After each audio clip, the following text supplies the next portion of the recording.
बिस्मिल्लाहिर्रहमानिर्रहीम। अस्सलाम वालेकुम स्टूडेंट्स।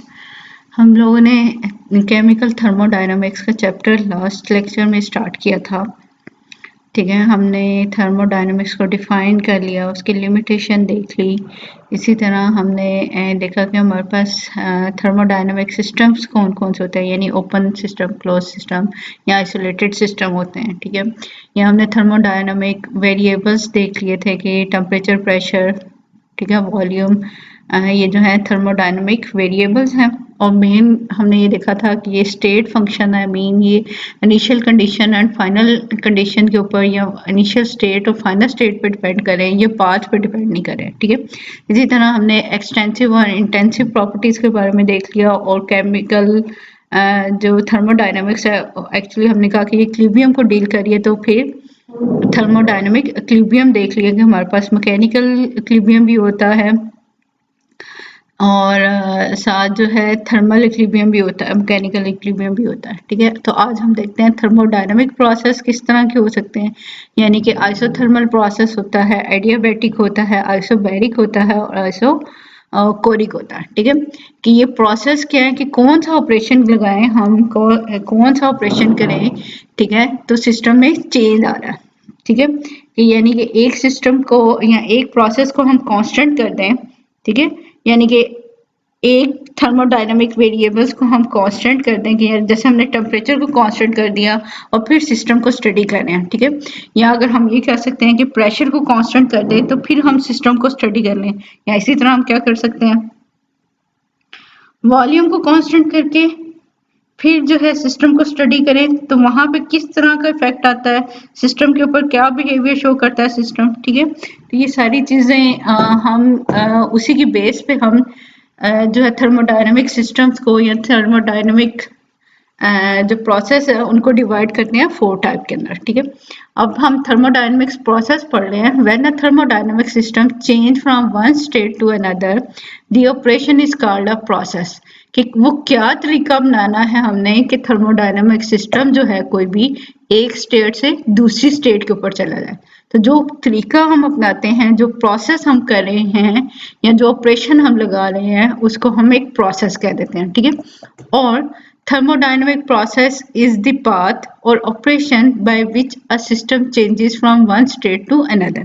कि एक स्टेट से दूसरी स्टेट पे अगर कोई सिस्टम जा रहा है तो उसको हम क्या कहते हैं कि कौन सा पाथ फॉलो कर रहा है या उसके ऊपर कौन सा प्रोसेस लगाया है, कौन सा ऑपरेशन लगाया है, वो हमारे पास थर्मोडायनामिक्स प्रोसेस होता है। ठीक है, the various types of thermodynamic process are, सबसे पहले हमारे पास कौन सा है, आइसोथर्मल प्रोसेस।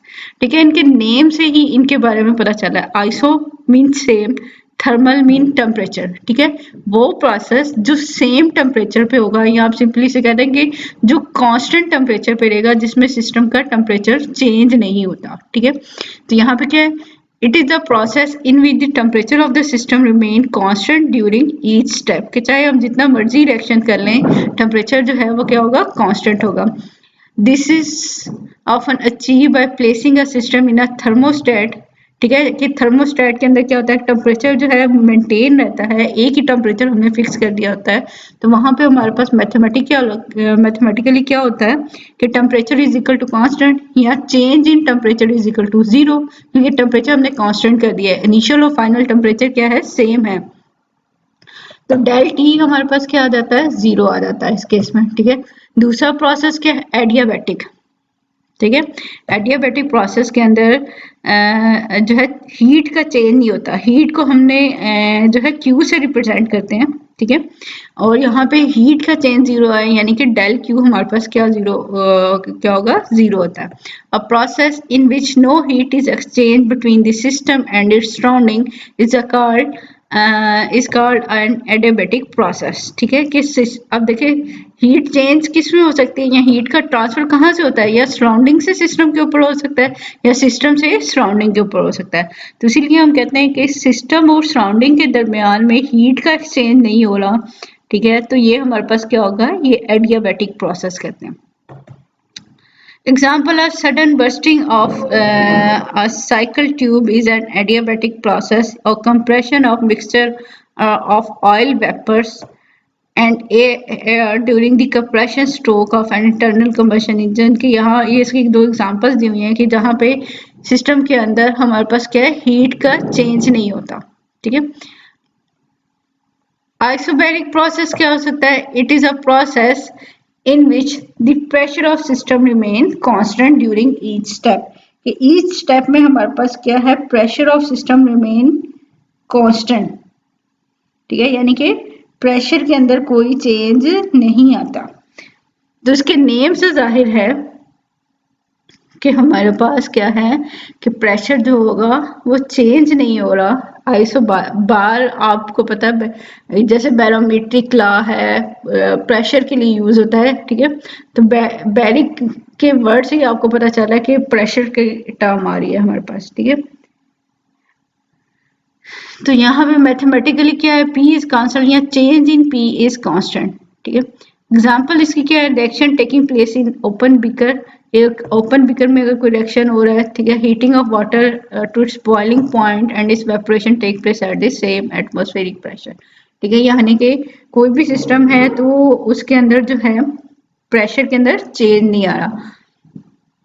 एक्चुअली यहाँ पे जो सिंपल डेफिनेशन दी हुई है, वरना आगे अगर आप कहीं आए इसकी डिटेल एक्चुअली इसका एक्सप्लेन की जा सकती है कि जैसे फर्स्ट लॉ ऑफ थर्मोडायनेमिक्स है। ठीक है, आगे आएगा तो उसकी थोड़ी सी डेफिनेशन हम देखेंगे और थोड़ा सा उसको देख लेंगे क्विकली कि कोई भी अगर हम हीट देते हैं, क्यू जिसे हमने कहा, किसी भी सिस्टम को हम हीट देते हैं तो उसमें वो दो काम करता है। एक तो उसकी इंटरनल एनर्जी में चेंज करता है और दूसरा या तो सिस्टम कोई ना कोई वर्क परफॉर्म करता है। और ये वर्क हमारे पास क्या मैकेनिकल वर्क होता है, पी डेल वी इसको कहते हैं। ठीक है, तो जब यहाँ पे प्रेशर जो है वो कांस्टेंट है तो सिस्टम की वेरिएबल्स कौन से हो सकते हैं, वॉल्यूम चेंज हो सकता है और टेम्परेचर चेंज हो सकता है। ठीक है, अगर प्रेशर सेम है तो सिस्टम जो है वो कुछ ना कुछ वर्क करेगा और उसका वॉल्यूम चेंज हो जाएगा, तो वहां पे क्या है, उसकी इंटरनल एनर्जी के अंदर भी चेंज आ जाता है।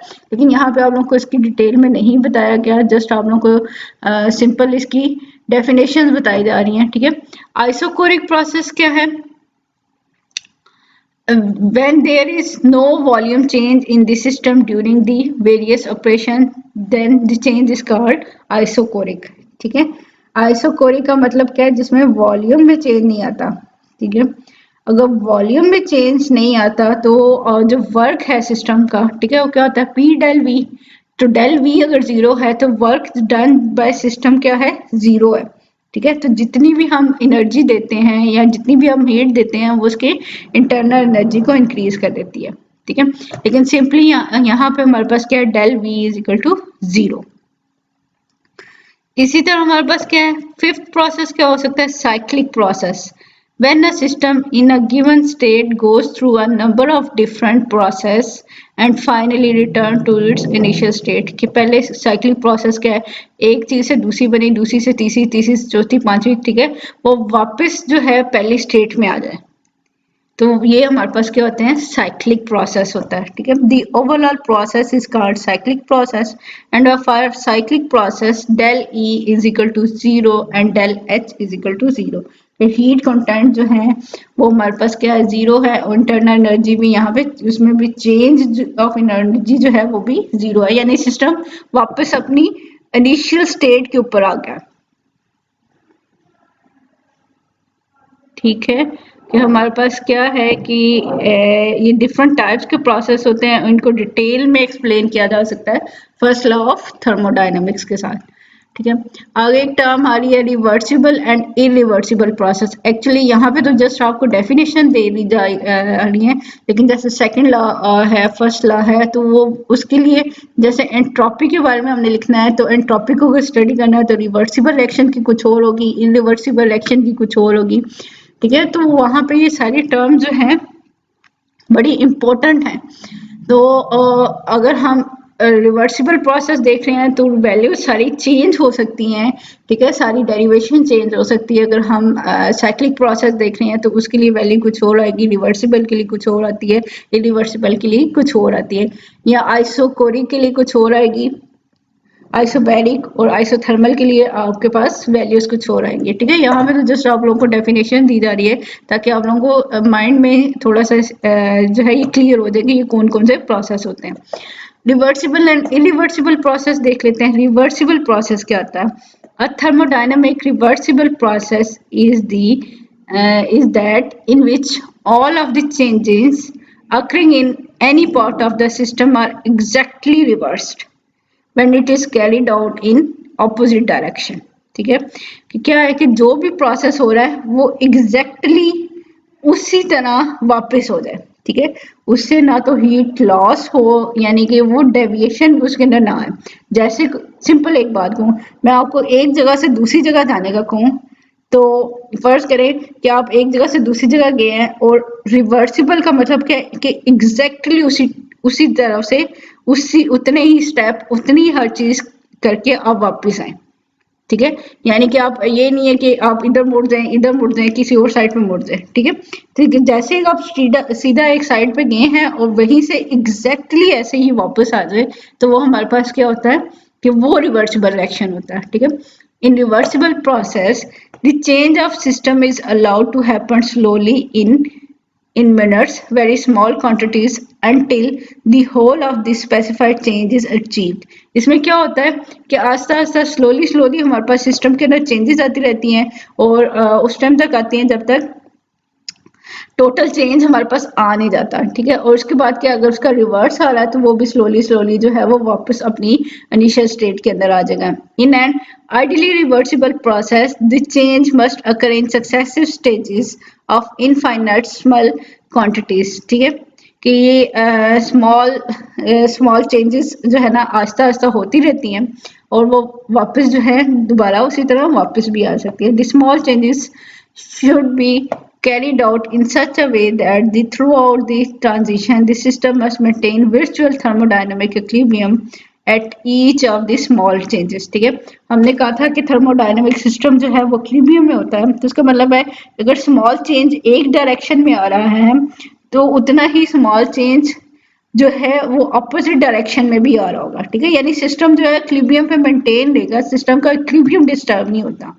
ठीक है, लेकिन ये क्या है कि रिवर्सिबल प्रोसेस के अंदर जो है ना स्मॉल चेंजेस आते रहते हैं, और उसी तरह बैकवर्ड भी हमारे पास स्मॉल चेंजेस आते रहेंगे। ठीक है, इरिवर्सिबल प्रोसेस इसके नेम से ही जाहिर है कि इरिवर्सिबल है, यानी ये वापस नहीं आएगा। तो ये वापस नहीं आएगा तो इसका मतलब क्या होगा कि ये एकदम से भी हो सकता है।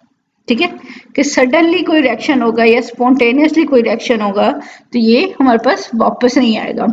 An irreversible process is one which occurs suddenly or spontaneously without the restriction of occurring in successive stage of infinite small quantities। ठीक है, कि लाजमी नहीं है कि ये स्मॉल changes आती रहे और फिर ये irreversible process हो। irreversible का मतलब ये भी आ रहा है कि चाहे ये suddenly हो जाए या spontaneously हो रहा है और ये दोबारा वापस नहीं आएगा। The intermediate stage have significant difference and the system as a whole is away from equilibrium, कि यहाँ पे सिस्टम equilibrium से डिफरेंट है और दूर है, यानी equilibrium स्टेट नहीं आई हुई। और हमारे पास क्या है कि अगर एक सिस्टम से दूसरा सिस्टम बनना, एक स्टेट से दूसरा स्टेट बनना है या कोई इंटरमीडिएट बनने हैं, तो वो भी क्या है, वो उसके जो इनिशियल स्टेट है और फाइनल स्टेट है उससे थोड़ा सा यानी काफी डिफरेंट है, यानी वो रिवर्स नहीं हो रहा वहां पे। Here, hence the irreversible process goes from initial to final state in a single step, कि अगर सिंगल स्टेप में जा रहा है and cannot be carried out in reverse order, कि ये रिवर्स ऑर्डर में नहीं जाएगा। Thus we can say that if a process does not satisfy the condition of reversibly, कि ये reversible condition को follow नहीं करता, reversible action की condition को follow नहीं करता, then it is called an irreversible process। इसको हम क्या कहते हैं कि ये irreversible process है।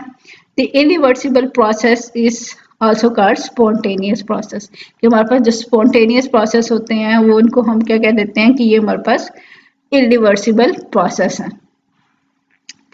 ठीक है, इसी तरह हम क्विकली जो है ना हीट को देख लेंगे और उसके साथ वर्क को देख लेंगे, क्योंकि हमने आगे सारी थर्मोडायनामिक्स के अंदर वर्क, हीट और internal energy, entropy, Gibbs energy, इन चीज़ों के बारे में ही बात करनी है, तो आपको थोड़ा सा इसके बारे में आइडिया हो, ठीक है।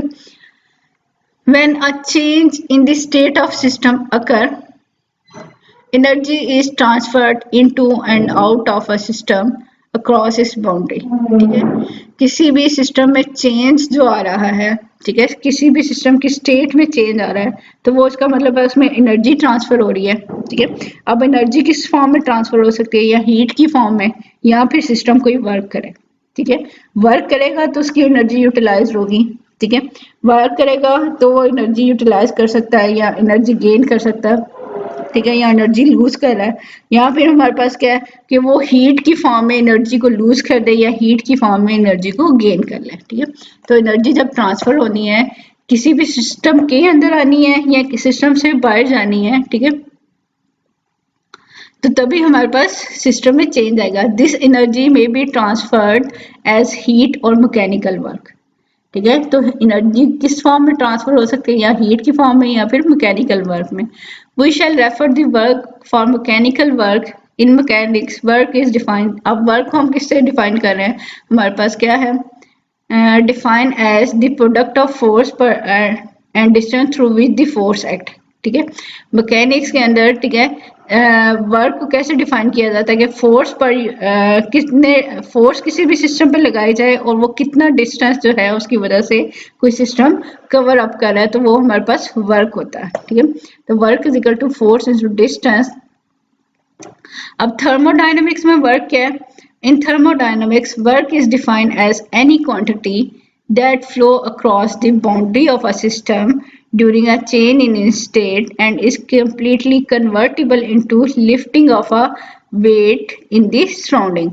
कि आपको यहाँ पे दिखाया जा रहा है कि एक सिस्टम है, ठीक है, उसके ऊपर पी पिस्टन लगा हुआ है, उसमें प्रेशर और वॉल्यूम जो है वो दो पैरामीटर्स हैं।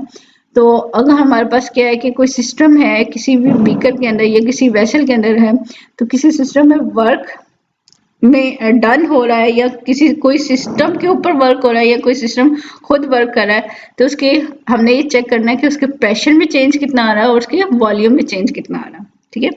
अब यहाँ पे क्या है कि उन्होंने कहा कि पिस्टन लगा हुआ है, तो पिस्टन या तो अपवर्ड मूव करेगा या पिस्टन जो है वो डाउनवर्ड मूव करे, तो फिर हमारे पास क्या होता है कि वर्क डन हो रहा होता है, ठीक है। Work is an extensive property, mean it depend upon the mass of matter in the system। Work is a path dependent function, it is a not state function, ठीक है। अब याद रखेंगे वर्क और हीट जो है ये हमारे पास पाथ फंक्शन है, स्टेट फंक्शन नहीं है। स्टेट फंक्शन वो होते हैं जो इनिशियल और फाइनल स्टेट पे डिपेंड करते हैं, और पाथ फंक्शन वो होते हैं जो पाथ पे डिपेंड कर रहे होते हैं, ठीक है, किस वे से जाना। अब यहाँ पे भी हमारे पास हम देख लेते हैं, in elementary thermodynamics the only type of work generally considered is work done in expansion, ठीक है। हम थर्मोडायनेमिक में वर्क डन कैसे कह रहे हैं कि वर्क डन बाय एक्सपेंशन और कंप्रेशन ऑफ अ गैस, कि गैस है एक वेसल के अंदर, अगर वो एक्सपेंड हो रही है, ठीक है, यानी पिस्टन ऊपर की तरफ मूव हो रहा है, तो वर्क डन फॉर एक्सपेंशन आएगा, और अगर हम पिस्टन नीचे की तरफ मूव कर रहे हैं तो ये हमारे पास क्या होगा, कंप्रेशन होती है, ठीक है। This is known as pressure volume work और पीवी वर्क, और आई थिंक एक्सपेंशन वर्क लिखा जा रहा है, ठीक है। EXT एक्सपेंशन वर्क के लिए लिखा जाता है, या आप इसको देख लीजिएगा, ठीक है। ये प्रेशर वॉल्यूम वर्क जो है ये मैकेनिकल वर्क है, यानी ये चेंज इन प्रेशर और वॉल्यूम आएगा, तो हम ये थर्मोडायनेमिक्स में इस वर्क को डील कर रहे होते हैं। कंसिडर, अब हम देखते हैं एक्सपेंशन में क्या हो रहा होगा और कंप्रेशन में क्या होता है चेंज, ठीक है। Consider a gas contain in a cylinder of cross section area A, ठीक है। एक सिस्टम है उसके अंदर जो है उसका क्रॉस सेक्शन एरिया कितना है, मीन ए है, fitted with a weightless and frictionless piston, ठीक है। वेटलेस एंड फ्रिक्शनलेस का मतलब क्या है कि उस जो पिस्टन हमने लगाया है जो ऊपर और नीचे मूव कर रहा है, जिसकी वजह से वॉल्यूम और प्रेशर के अंदर हम चेंज देख रहे हैं, तो वो वेटलेस है, यानी उसका अपना वेट नहीं है। देखो अगर उसका वेट होगा तो वो तो सिस्टम को नीचे की तरफ प्रेस करेगा। या फ्रिक्शनलेस है, अगर फ्रिक्शनलेस का मतलब क्या है कि उसमें कोई फ्रिक्शन नहीं है, यानी अगर सिस्टम का वॉल्यूम चेंज होना चाह रहा है, ऊपर की तरफ आना चाह रहा है, वॉल्यूम इंक्रीज हो रहा है, तो ये इजीली मूव अप हो सकता है, ठीक है। Let the pressure of on this piston be the P, the total force acting on the piston would be force is equal to P into A. ठीक है, अब P इंटू ए क्या है कि हमारे पास क्या है, प्रेशर ऑफ पिस्टन क्या था, P है। ठीक है, अब हमने फोर्स निकालनी है कि फोर्स कैसे है, टोटल फोर्स कितनी है कि प्रेशर को मल्टीप्लाई कर दें एरिया के साथ। ठीक है, कि कितना एरिया है और कितना प्रेशर है, या आप सिंपली आपको पता है कि pressure is equal to force per unit area, तो आप यहाँ से फोर्स निकाल सकते हैं, force is equal to P into A. ठीक है, तो यहाँ पे कितनी फोर्स जो है इसके ऊपर लग रही होगी पिस्टन के ऊपर, वो हमारे पास क्या है, P into A. If the piston is now moved up, ठीक है, मूव्ड अप का मतलब क्या है कि इसके अंदर एक्सपेंशन हो रही है। ठीक है, ये ऊपर की तरफ मूव कर रहा है। If the piston is now moved up through a small distance, इसमें चेंज कितना आया कि पहले आप देखो ये जो डार्क लाइनें लगी हुई हैं, ठीक है, डिजाइन से बना हुआ है, यहाँ तक इसका वॉल्यूम था। अब जब वो पिस्टन ऊपर की तरफ मूव हुआ तो इसमें चेंज आ गया है इसकी लेंथ के ऊपर, तो जिसको ये DL से रिप्रेजेंट किया जा रहा है। ठीक है, कि पिस्टन पहले वाली पोजीशन से ऊपर वाली पोजीशन पे चला गया। If the piston is now moved up through a small distance dl against the external pressure as shown in this figure, the work done is given by, अब हम work done के लिए क्या करेंगे, work इज इक्वल टू, हमने ऊपर कहा था फोर्स इंटू डिस्टेंस है, तो फोर्स के लिए हमने S लिया, डिस्टेंस कितने में चेंज कितना आया, DL, उसकी डिस्टेंस में चेंज आया, और फोर्स किसके इक्वल है, हमें पता है P और A के। ठीक है, तो P और मल्टीप्लाई बाय A लिख दिया फोर्स की जगह पे, और मल्टीप्लाई कर दे इसको DL के साथ जिसने डिस्टेंस इसने कवर किया। ठीक है, अब देखें L हमारे पास डिस्टेंस है और A क्या है, एरिया। ठीक है, इनको मल्टीप्लाई करेंगे तो ये क्या बन जाएगा, वॉल्यूम। ठीक है, एरिया इंटू लेंथ हमारे पास क्या होती है कि वो हमारे पास वॉल्यूम बन जाता है। ठीक है, यहाँ पे आपको बताया गया A into D L is equal to DV, तो ये क्या बन जाएगा, P इंटू DV बन जाएगा, where DV is small increase in the volume, कि जब हमारे पास क्या हुआ, एक्सपेंशन हुई है तो वॉल्यूम इंक्रीज हो रहा है। On integrating between the limits, के पहले अगर वॉल्यूम V1 था तो V2 हो गया। द वर्क डन इज, हम वर्क डन को निकाल लेते हैं कि W इज इक्वल टू, हम लिमिट लगा रहे हैं इंटीग्रेशन की। ठीक है, कि V1 से V2 पे जा रहा है तो P इंटू डेल V किसके इक्वल होगा, तो P तो यहाँ पे एक कांस्टेंट टर्म है हमारे पास, उसमें चेंज अभी नहीं आया, प्रेशर जितना था उतना ही रहा। ठीक है, तो ये क्या बन जाएगा, P into integral V1 to V2 del V, और यहाँ इसको हम लिख सकते हैं V raised power V2 minus divided by V1 होता है, या आप इसको आपको पता है इंटीग्रेशन के जब हम करते हैं लिमिट्स में तो अपर वैल्यू जो है पहले आती है और जो लोअर वैल्यू होती है वो बाद में आती है। ठीक है, माइनस के साथ, तो यहाँ पे भी यही हो रहा है कि W is equal to P into V2 minus V1 which is equal to P del V, कि वर्क डन ड्यूरिंग एक्सपेंशन। ठीक है, कि कोई सिस्टम एक्सपेंड हो रहा है तो वर्क डन कितना हो गया, P डेल V आ जाएगा यहाँ पे। ठीक है, अच्छा एक और चीज मुझे याद आई कि जो स्टेट फंक्शन है, हमने कहा था कि ये जो स्टेट फंक्शन होते हैं ये इनको हम कैपिटल वर्ड से लिखते हैं।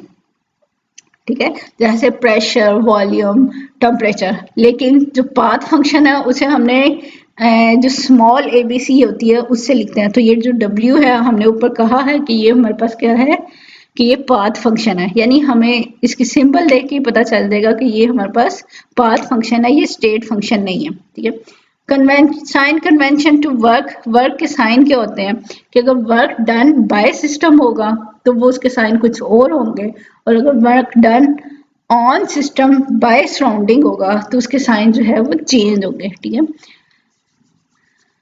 अब क्या हमारे पास, if the external pressure P is slightly more than the pressure of the gas, कि बाहर वाला सराउंडिंग का प्रेशर ज्यादा है, गैस का प्रेशर कम है, द गैस विल कॉन्ट्रैक्ट। ठीक है, यानी कि गैस कंप्रेस होगी या कॉन्ट्रैक्ट होगी।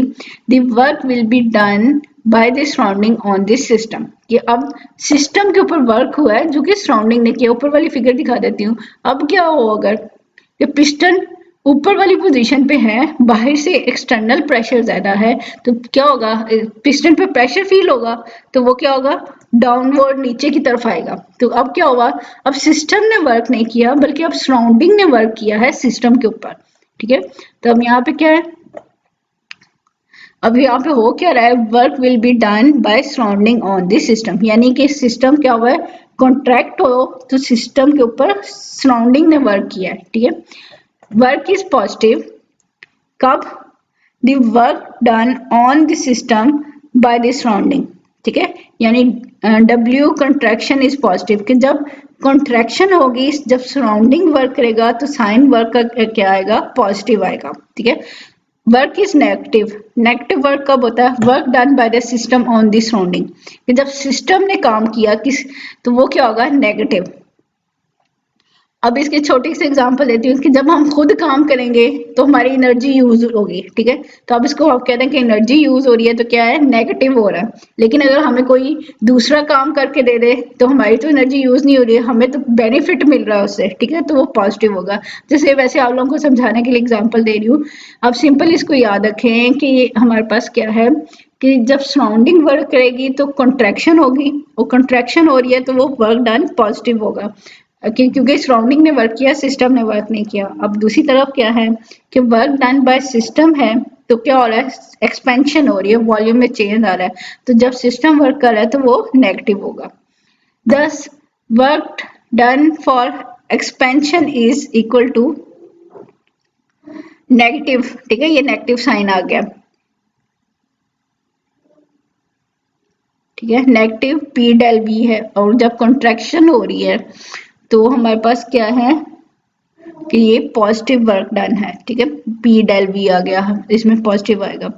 यूनिट्स ऑफ वर्क देख लेते हैं। The SI system, the unit of pressure force per unit area is given as newton per metre square and the unit of volume is as metre cube. ठीक है, तो हम यहाँ से क्या कर सकते हैं, प्रेशर की यूनिट लगाएं और वॉल्यूम की यूनिट लगाएं, तो फिर हमारे पास इसके यूनिट बन जाएंगे। The unit of P del V is newton metre, या इसको हम जॉल में लिख लेते हैं। ठीक है, the SI unit of work is joule, कि ये हमारे पास जो है इसके एसआई यूनिट जो बन जाते हैं वो जॉल में आ जाते हैं। Which is also the unit of heat and unit of energy, कि एनर्जी का यूनिट, हीट का यूनिट और वर्क का यूनिट जो है वो सेम है, जो कि हमारे पास क्या है, जॉल है।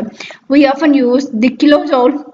ठीक है, जॉल की बजाय हम लार्जर यूनिट यूज कर देते हैं, जिसे हम किलो जॉल कहते हैं, for large quantities of work heat and energy, के 1 किलो जॉल हमें पता है 1000 जॉल की इक्वल होती है। ठीक है, in CGS system the unit of work is अर्ज।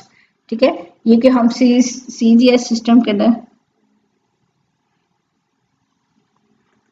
जो है ये अर्ज आ जाता है।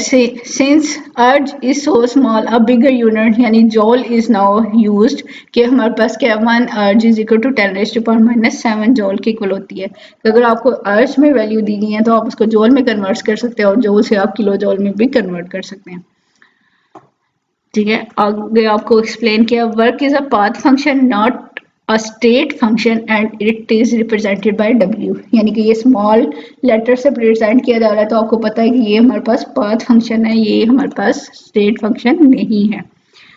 इसी तरह हम देख लेते हैं हीट क्या होती है। ठीक है, आपने हीट के और वर्क के जो है आपको पता चल गया, यूनिट तो सेम है लेकिन अपने साइन याद रखने हैं दोनों के। ठीक है, कि पॉजिटिव साइन किसके लिए आना है और नेगेटिव साइन किसके लिए आना है। Heat is another way in which energy is transformed to and from the surrounding across the boundary, कि किसी भी सिस्टम की एनर्जी सराउंडिंग के साथ या सराउंडिंग की एनर्जी सिस्टम के साथ किस फॉर्म में चेंज हो सकती है, या वर्क की फॉर्म में, या फिर हमारे पास क्या है, हीट की फॉर्म में चेंज हो सकते हैं। In other word the heat is another way in which the energy can be exchange with the system of the real world. Real world में हमारे पास क्या है कि सिस्टम की एनर्जी जो है कैसे चेंज हो सकती है, हीट की फॉर्म में। If a temperature difference exist between a system and its surrounding, the energy may be transfer by heat flow, radiation के थ्रू या कंडक्शन के थ्रू। यानी कि अगर हमारे पास कोई चीज है जिसका टेम्परेचर जो है उसकी सराउंडिंग से ज्यादा है। जैसे कोई भी हम हॉट चीज पकड़ लें तो क्या होता है, हम गर्म पानी को, अगर सिंपल मैं आपको कह दूं गर्म पानी को आप टेबल पे रख दो तो आस्ते आस्ते क्या होगा कि वो कूल हो जाएगा। क्यों कूल होगा? कि वो अपनी एनर्जी को ट्रांसफर कर रहा है, वो अपनी हीट को सराउंडिंग में ट्रांसफर कर रहा है, चाहे रेडिएशन के थ्रू या कंडक्शन के थ्रू ये जो है ना चेंज कर रहा है। यानी हीट फ्लो इसको हम कहते हैं कि जब दो सिस्टम का, दो चीजों का आपस में टेम्परेचर क्या है डिफरेंस है, तो वहां पे क्या होगा, जो एनर्जी ट्रांसफर होगी वो हीट फ्लो की टर्म में ट्रांसफर होगी।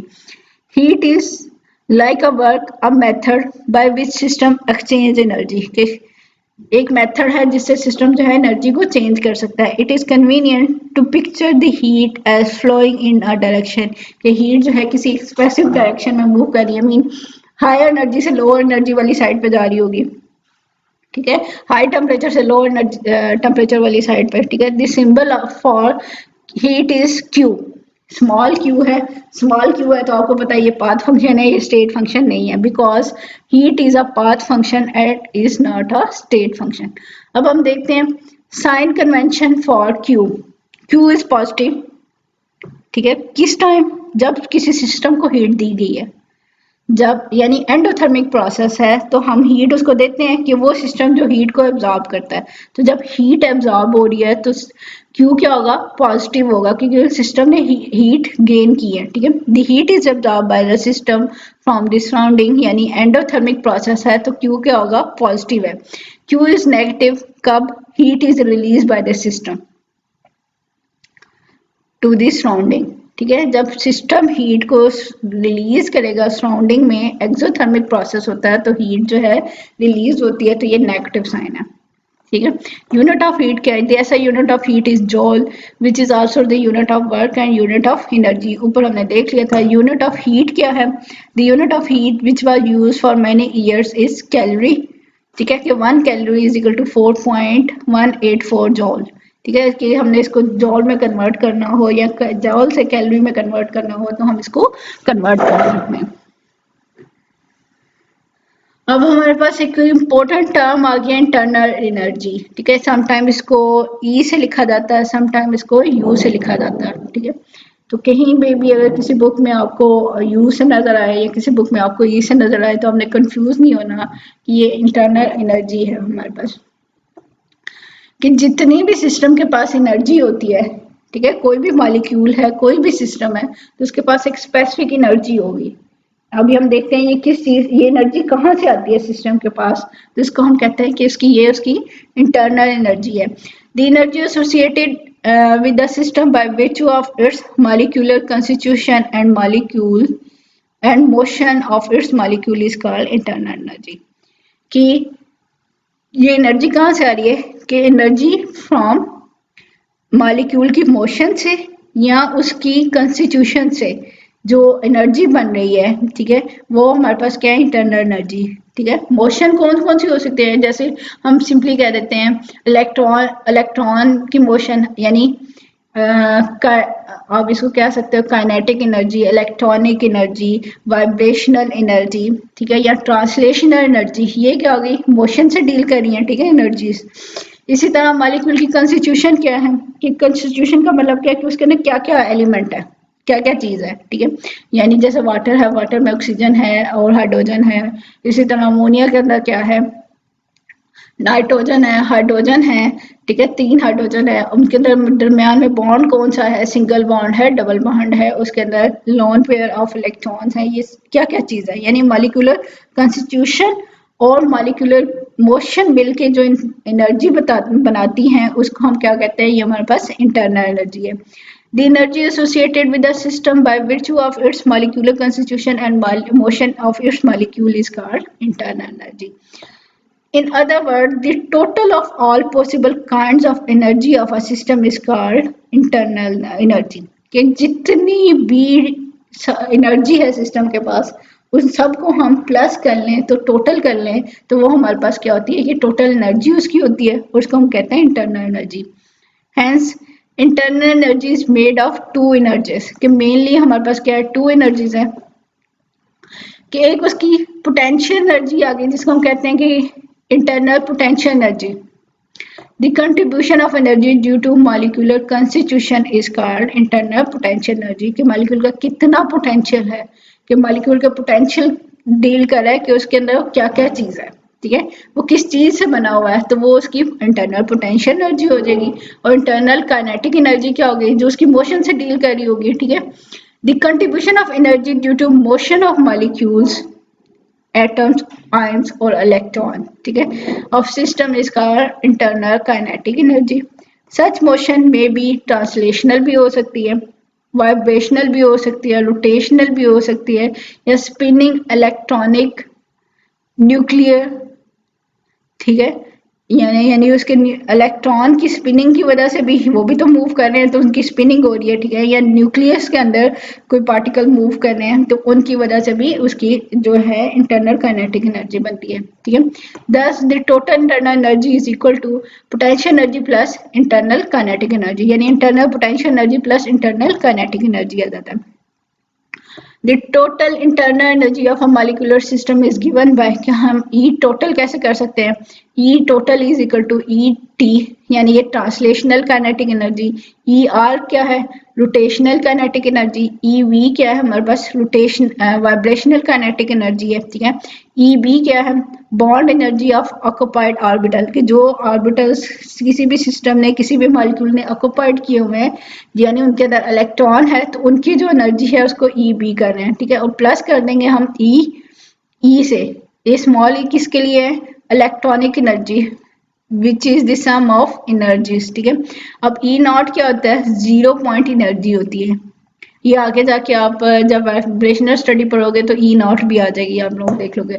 अब ET क्या है, कि इंटर मॉलिक्यूलर इंटरेक्शन एनर्जी, एक मॉलिक्यूल की जो दूसरे मॉलिक्यूल के साथ इंटरेक्शन है उसके दरमियान में जो एनर्जी है, और इसी तरह E न्यूक्लियस क्या है, energy due to interaction between nuclei, के न्यूक्लियाई की इंटरेक्शन की वजह से जो एनर्जी आ रही है, यानी कि जितनी भी टाइप की सिस्टम के अंदर एनर्जीज हैं उन सबको सम कर लें तो जो टोटल एनर्जी सिस्टम की बनती है वो हमारे पास क्या होते हैं, इंटरनल जो है एनर्जी, उसको हम कहते हैं। अब हम देखते हैं internal energy is an extensive property. Extensive properties आपने देख लिया था कि जो मैस पे डिपेंडेंट होती है वो हमारे पास होती हैं, और इसी तरह नीचे वाली हेडिंग है internal energy is a state function, यानी ये स्टेट फंक्शन है, इनिशियल और फाइनल स्टेट पर डिपेंड कर रही है, और साथ साथ हमने देख लिया था कि इनको हमने कैपिटल लेटर से लिखना होता है, ठीक है। The internal energy is denoted by E और यू, कैपिटल ई है, ये कैपिटल यू है, ठीक है, इससे हम रिप्रेजेंट कर सकते हैं। The magnitude of internal energy depend on the mass of matter contain in a system, कि जितनी मास ज्यादा होगी या जितनी अमाउंट ज्यादा होगी तो उतनी ही हमारे पास क्या है, इंटरनल एनर्जी ज्यादा होगी। It is therefore regarded as extensive property, कि जब कोई प्रॉपर्टी मैस पर डिपेंडेंट है तो वो एक्सटेंसिव प्रॉपर्टी है, तो इसलिए हम कहते हैं delta E is also an extensive property. इसी तरह हमारे पास क्या है, internal energy is a state function, ठीक है। Internal energy is a property of a system entirely defined by its thermodynamic parameters, कि ये प्रॉपर्टी हम थर्मोडायनामिक पैरामीटर से डिफाइन करते हैं, ठीक है, यानी थर्मोडायनामिक वेरिएबल्स या थर्मोडायनामिक पैरामीटर्स क्या थे, टेम्परेचर, प्रेशर, वॉल्यूम, ठीक है, या कंपोजिशन, इनकी ये इन पे डिपेंडेंट है, ठीक है। अगर इनमें से कोई एक चीज चेंज होती है, अभी हम नीचे देखेंगे तो इंटरनल एनर्जी के ऊपर चेंज आ सकता है। whenever the system will be in same thermodynamic state, its internal energy will have the same magnitude and it is determined by the state of system and is independent of path and previous history of system, कि जब system एक specific state में है तो उसकी internal energy भी एक specific होगी, ठीक है। लेकिन अगर हम सिस्टम के वेरिएबल्स को चेंज कर दें या थर्मोडायनेमिक वेरिएबल या थर्मोडायनेमिक पैरामीटर्स को चेंज कर दें तो यहाँ पे क्या होगा, इंटरनल एनर्जी में भी चेंज आ जाएगा, लेकिन ये पाथ डिपेंडेंट नहीं है, ना ही प्रीवियस हिस्ट्री ऑफ सिस्टम पे डिपेंड करते हैं, यानी कि सिस्टम पहले क्या थी, बाद में क्या आई, कहाँ से कहाँ गई, ठीक है, यानी उसकी हिस्ट्री पे डिपेंड नहीं कर रही, ये इसकी इनिशियल और फाइनल पाथ पर जस्ट डिपेंड करते हैं, ठीक है। तो इसलिए हमारे पास, हम इसको क्या कहते हैं, it is a state function. Thus internal energy is a single valued continuous and finite function for the state of system, कि ये हमारे पास क्या है, एक स्पेसिफिक और कंटिन्यूस वैल्यूज है हमारे पास, और फाइनाइट फंक्शन है। हमने देखा था कि जो स्टेट वेरिएबल्स होते हैं उनके जो इंटीग्रल हैं या डिफरेंशियल हैं वो एग्जैक्ट होते हैं, यानी डेल्टा और डी से रिप्रेजेंट करते हैं हम इसको। That is characteristic property and characteristic function of the system, कि हमारे पास ये करेक्टरिस्टिक्स है किसी भी सिस्टम का। Hence mathematically E is a state function, यानी internal energy is a state function. E can be differentiated and del E is said to be exact differential. हमने ऊपर बात कर ली थी कि ये हमारे पास क्या है, स्टेट फंक्शन है और ये एग्जैक्ट डिफरेंशियल होता है स्टेट फंक्शन का, तो ये इसके लिए डेल ई लिखेंगे। Hence डेफिनेट और exact integral of del E will be, कि डेल ई क्या होगा कि इसकी हम लिमिट लगा देंगे, इंटीग्रेशन में लिमिट लगा देंगे E1, यानी कि किसी सिस्टम की जो स्टेट 1 है उसके ऊपर जो इंटरनल एनर्जी है वो E1 है, और स्टेट 2 पे उसकी एनर्जी जो है वो हमारे पास क्या है, E2 है। तो उसका हम क्या कहते हैं कि ये बन जाएगी E2 माइनस E1 या डेल E बन जाएगा, यानी चेंज इन इंटरनल एनर्जी बन जाती है, ठीक है। Where E2 is the internal energy of final state and E1 is the internal energy of the initial state आ जाती है। In a close system E is a function of any two independent variables, कि E is a function of two variables, ठीक है। कोई भी इनमें से किसी भी दो वेरिएबल्स पे ये डिपेंड करती है, ठीक है। यानी कि ये डिपेंडेंट है चाहे प्रेशर पे और वॉल्यूम पे कर दे, या प्रेशर और टेम्परेचर पे कर दे, या वॉल्यूम और टेम्परेचर पे डिपेंडेंट होगी एट अ टाइम, ठीक है। हैंस हम इसको लिख सकते हैं कि internal energy is a function of pressure and volume, या फिर internal energy is a function of volume and temperature, या फिर क्या हो सकता है, internal energy is a function of pressure and temperature. If we write E is a function of pressure and volume, then change in internal energy with the change in variable pressure and volume is given by, कि अब जब हम इसकी variables के लिहाज से इसको total लिखेंगे तो डेल E क्या बन जाएगा, del E is equal to curl E over curl P at constant volume and differential with respect to P, ठीक है। कि हमारे पास क्या total change in internal energy जो है वो स्मॉल चेंज इन एनर्जी आ रहा है विद रिस्पेक्ट टू प्रेशर, और वो स्मॉल चेंज इन एनर्जी है विद रिस्पेक्ट टू वॉल्यूम। ये दूसरी वाली टर्म है, नीचे वॉल्यूम आना, डेल वी आना, डेल पी दोबारा लिख दिया इन्होंने, ठीक है। और ये ब्रैकेट के बाद वी और जो पी लिखा होता है ये कांस्टेंट के लिए लिखा है, और डी पी और डी वी आपको पता है कि उसके डेरिवेटिव आ गए हैं, ठीक है। यानी total change in internal energy is dependent on the change in pressure and change in volume, ठीक है।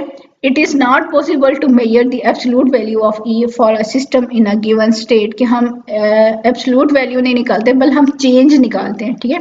But it is often possible to measure the value of delta E for the change in this state of a system, कि हम क्या करते हैं कि एक state में सिस्टम अगर है तो उसमें चेंजेस कितनी आ रही हैं, ठीक है, उसको हम मेजर करते हैं।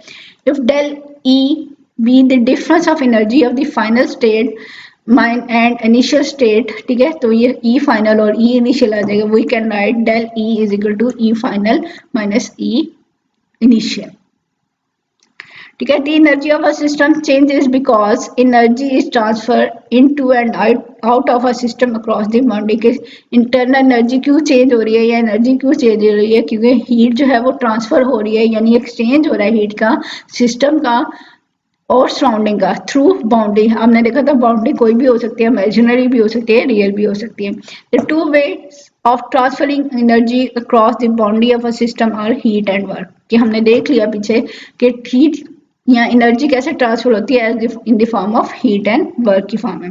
The SI unit of internal energy of a system is जॉल, ठीक है। ये सारी एनर्जी की फॉर्म है, तो एनर्जी की यूनिट जो है हमारे पास जॉल है। अच्छा, ये थोड़ी सी नेक्स्ट फर्स्ट लॉ से पहले जो है ना एक लॉ है, एक्चुअली ये फोर्थ लॉ है ऑफ थर्मोडायनेमिक्स, क्योंकि अगर हम सीक्वेंस में देखें तो ये जो है फर्स्ट सेकंड और थर्ड लॉ के बाद में ये फोर्थ लॉ आया।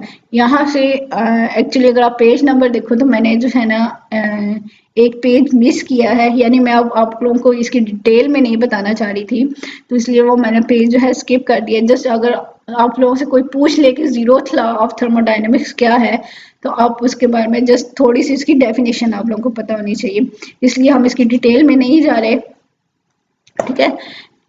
लेकिन बस इसकी टर्म देख लेते हैं हमारे पास क्या है। जीरोथ लॉ ऑफ थर्मोडायनेमिक्स में B succinctly stated as if two thermodynamic system A and B are in thermal equilibrium, कि हमारे पास क्या है कि दो सिस्टम है A और B है, अगर वो आपस में क्या है थर्मल इक्विलिब्रियम में है, and B and C are also in thermal equilibrium, कि B और C भी है हमारे पास क्या है वो भी आपस में थर्मल इक्विलिब्रियम में है। तो इसका मतलब है कि ए और बी तो है और बी और सी तो है, तो इसका मतलब है ए और सी भी क्या होंगे, वो थर्मल इक्विलिब्रियम में होंगे, ठीक है।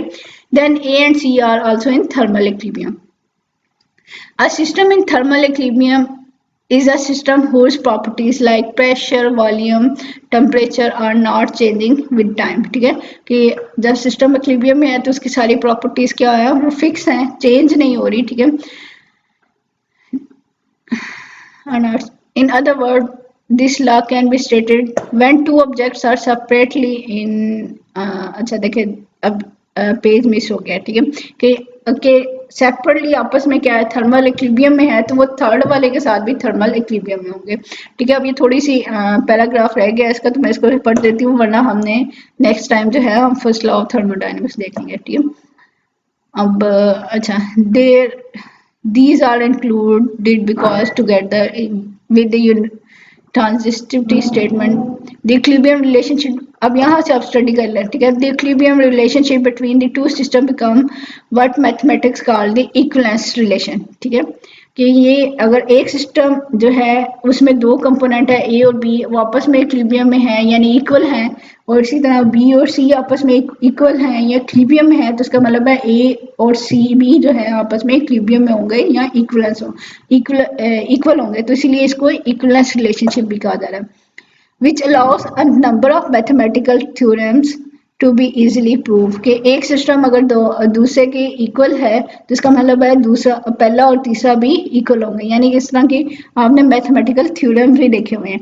also we will not need to make statement like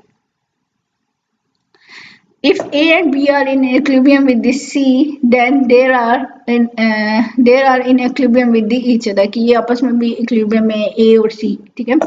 which does not follow from transitive alone but does follow from transitivity। इस ठीक है, इसको डिटेल में जाने की जरूरत नहीं है क्योंकि हमने उसकी मेन डिटेल जो है उसको स्किप कर दिया है, ठीक है। जस्ट आप इसकी स्टेटमेंट करेंगे, the zeroth law state that this relation is transitive, ठीक है, कि ट्रांजिशन हो रही है, कि अगर हमारे पास क्या है कि एक सिस्टम दूसरे सिस्टम के साथ अगर इक्विलिब्रियम में है, थर्मल इक्विलिब्रियम में है, तो वो पहला और तीसरा भी जो है ना थर्मल इक्विलिब्रियम में आएगा, ठीक है। which means that whenever a system A is in thermal equilibrium with the B and system B is thermal equilibrium with the C, then A and C are also in thermal equilibrium, ठीक है। Finally, the zeroth law is, हम इसको लिख सकते हैं कि A is approximately equal to B, then हमारे पास क्या है B is approximately equal to C, या equilibrium में है तो फिर हमारे पास क्या है कि हम इसको कह सकते हैं कि A जो है वो आपस में इक्वल है सी के, ठीक है। एक्चुअली यहाँ से थर्मोडायनेमिक स्केल के बारे में इंफॉर्मेशन मिलती है और बहुत सारे पैरामीटर्स के बारे में इंफॉर्मेशन मिल रही है, लेकिन हम उसकी डिटेल में नहीं जा रहे हैं। हम नेक्स्ट लेक्चर में फर्स्ट लॉ ऑफ थर्मोडायनेमिक्स को स्टडी कर लेंगे, ठीक है। आप लोगों को जस्ट इसकी डेफिनेशन पता होनी चाहिए कि जीरोथ लॉ है क्या, कि जब कोई सिस्टम एक इक्विलिब्रियम में है तो वो दूसरे के साथ भी उसी तरह इक्विलिब्रियम में आएगा, और पहला और जो थर्ड है वो